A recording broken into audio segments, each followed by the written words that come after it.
जैसा ॻाल्हि कंदासीं टॉपिक सेट जे बारे में त सेट छा थींदो आहे। सेट असां हर शइ खे सेट में लिखी सघूं था। जेके बि शयूं आहिनि पर हुननि जे लाइ ॿ कंडीशनूं हूंदियूं आहिनि। हिकिड़ी जेका आम कंडीशन आहे उहा आहे त वेल डिफाइंड हुजे, या सिंधी में चवंदा असां वाज़े बयान थियणु हुजे। हिन जो मक़सदु छा हूंदो आहे, जेका बि असां ॻाल्हि कयूं उहे सभु सम्झी वञनि त असां कहिड़ी शइ जे बारे में ॻाल्हि था कयूं, या उहा शइ सभिनि जे लाइ साॻी हुजे। मिसाल जी ॻाल्हि असां ॻाल्हि कयूं त सेट ऑफ वॉवल्स, सभु सम्झी वेंदा त ए ई आई ओ यू, या जंहिंखे बि चवंदासीं असांखे सेट ऑफ वॉवल्स लिखी ॾियो, सभु कहिड़ा सेट लिखंदा ए ई आई ओ यू। मतिलबु छा हुयो, सभिनि जे लाइ वाज़े बयान थियलु हुयो या वेल डिफाइंड थियलु हुयो, हुनजे करे सभिनि ए ई आई ओ यू लिखियो। त मतिलबु त वेल डिफाइंड यू थियो।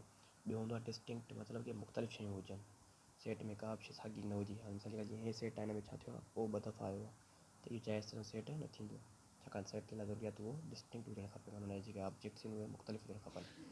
उन खां पोइ असांजे हाणे छा थींदो आहे त सेट जे लाइ ॿ ज़रूरी शयूं थी वियूं, हिकिड़ी वेल डिफाइंड हुजणु खपे, ॿियो डिस्टिंक्ट हुजणु खपे। उन खां पोइ असांजे लाइ हे जेका शइ आहे सेट खे जेको आहे हमेशह असां वॾी एपी सां ज़ाहिर कंदा आहियूं, जेको सेट जो नालो हूंदो आहे। हुन सां सेट जो नालो बि लिखी सघूं था। मिसाल जी ॻाल्हि सेट ऑफ वॉवल्स, या 6हीं क्लास जो शागिर्दु, 7हीं क्लास जो शागिर्दु, मुख़्तलिफ़ सेटनि जा नाला थी सघंदा। पर असां छा कंदा आहियूं, हिसाबनि में हुनखे आसानी सां हल करण जे लाइ हुनखे नाला ॾींदा आहियूं, उहे वॾी ए बी सी सां, set A, set B, set C. हुन खां अलावा जेके बि सेट जा मेंबर हूंदा आहिनि उन्हनि खे हिन विची ॾींगी में लिखंदा आहियूं या करली ब्रैकेट में लिखंदा आहियूं। ऐं हुन जो लिखण जो तरीक़ो हे हूंदो आहे। मिसाल जी ॻाल्हि सेट ऑफ वॉवल्स आहे त ए, माना सेट जो नालो थी वियो ए, उहो बराबरि आहे हे जेके सेट जा मेंबर थी विया, कहिड़ा ए ई आई ओ यू। ऐं हिकिड़ी शइ ज़रूरी हूंदी आहे, जॾहिं तव्हां सेट जा मेंबर लिखो था त हुनखे अलॻि करण जे लाइ विच में कामा ॾियणु ज़रूरी हूंदी आहे। मिसाल जी ॻाल्हि हिन जा मेंबर घणा थींदा, 1 2 3 4 5, हीअ कामे जे ज़रिए असांखे ख़बर पवंदी आहे त हिन जा मेंबर 5 आहिनि। उन खां पोइ जेका असां हिन लफ़्ज़ ॻाल्हि कई वेल डिफाइंड ऐं डिस्टिंक्ट जी, त में असां ॾिसंदासीं त कहिड़ा कहिड़ा सेट थी नथा थी सघनि। मिसाल जी ॻाल्हि छा आहे, कलेक्शन ऑफ ब्यूटीफुल बर्ड्स आहे। हाणे चए थो ख़ूबसूरत पखियुनि जो मेड़। हाणे ख़ूबसूरत पखी हर कंहिं माण्हू जी पंहिंजी पंहिंजी पसंदि हूंदी आहे, त माना इहा शइ सभिनि जे लाइ साॻी न थींदी। हर को पंहिंजो पंहिंजो पखी ॿुधाईंदो, हर को पंहिंजो पंहिंजो सेट ठाहे ईंदो, त इहो सेट न थींदो। उन खां पोइ छा आहे, कलेक्शन ऑफ डिलीशियस डिशिज़, माना मज़ेदार खाधनि जो मेड़। हाणे इहो बि छा आहे त इहो बि हर कंहिंजी पंहिंजी पंहिंजी पसंदि हूंदी आहे, हर कंहिंजो पंहिंजो पंहिंजो फेवरेट जेको हूंदो खाधो हूंदो, त हिन जे करे हर को पंहिंजो पंहिंजो सेट अलॻि अलॻि ठाहींदो, इहो सेट साॻियो न थींदो। त हिन जे करे इहो बि असांजो वेल डिफाइंड न आहे, मतिलबु इहो सेट असांजो न आहे। उन खां पोइ छा आहे, कलेक्शन ऑफ ग्रेटर नंबर्स, वॾा अंक उन्हनि जो सेट।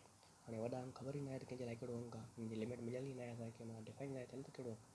हिकिड़ो वॾो अंक थी सघे 99 लिखी अचे, ॿियो 999 लिखी अचे, ॿियो 9999 लिखी अचे, मतिलबु मुख़्तलिफ़ अंक लिखी सघनि था, शागिर्दनि जी मर्ज़ी आहे।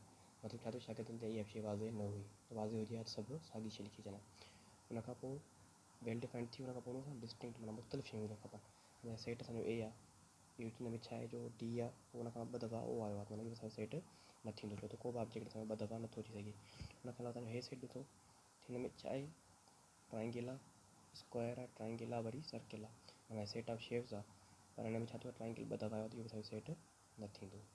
हर शइ उहा सेट थी सघे थी जेका हिन कंडीशन ते पूरो लहे। जेका सेट ऑफ वॉवल्स जो सभु सम्झी विया त कहिड़ो सेट ए ई आई ओ यू, या पहिरियां 5 कुदरती अंगनि जो सेट। मिसाल जी ॻाल्हि छा थींदो, 1 2 3 4 5, सभु सम्झी वेंदा त पहिरियां 5 कुदरती अंग इहे आहिनि, त इहो असांजो सेट थी वेंदो।